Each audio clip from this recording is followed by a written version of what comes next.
What is going on, Raider Soda Dragon here? Welcome and hope you guys are doing well. So today we have our first look at our new fusion for this month. His name is Walking Tomb Dreng and he's launching this Thursday, the 7th of July. And thank goodness this guy is going to be a fragment fusion, not a traditional type of fusion. Now he's a legendary champion, HP based from the Knights Revenant faction. So guys, let's go over his kit starting with this A1 Corpse Fire.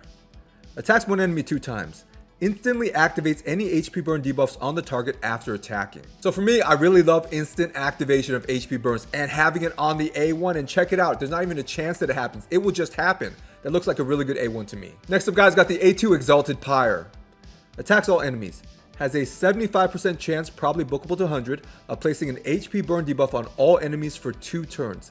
This debuff cannot be resisted. So here we're seeing an AoE HP burn similar to Ignatius insofar as it cannot be resisted. Now at this point, no one has tested him yet. We really don't know if the A1 requires accuracy to instantly activate those HP burns. But if the A1 does not, and the A2 does not require accuracy, then you don't need accuracy on this guy, which would be really good. Next up guys, got Death's Balance. Equalizes the HP of all allies, then attacks one enemy. The HP levels of all allies will be brought up to the level of the ally with the highest HP. The attack will ignore 30% of the target's defense if the target's current HP is equal or lower to this champion's current HP.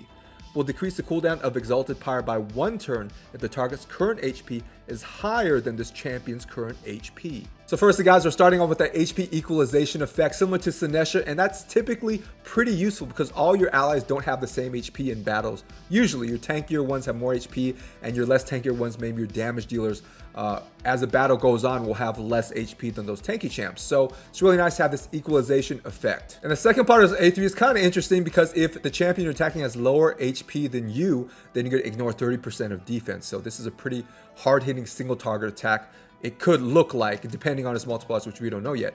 But if the target's HP is higher than yours, then you reduce the cooldown of the A2. Now, the A2 is supposedly on a 4-turn cooldown, but it's probably bookable to a 3-turn cooldown. And if you reduce that even one more, then that's a 2-turn cooldown. That means 100% uptime on HP burn. And as far as the A3, I think it's reasonable that this will be bookable at least to a 4-turn cooldown. It would be awesome if it was a 3-turn cooldown, though. Next up, guys, we got his passive Fortress.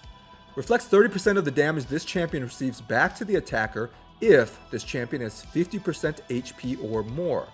Deals 30% more damage instead if this champion is less than 50% HP. So this is kind of interesting. If he has more than 50% HP, he gets that reflect damage, but if he has less, then he hits harder. So I don't really know how useful this passive is going to be, but at this point, yeah, it does sound kind of interesting. And lastly, guys, his aura.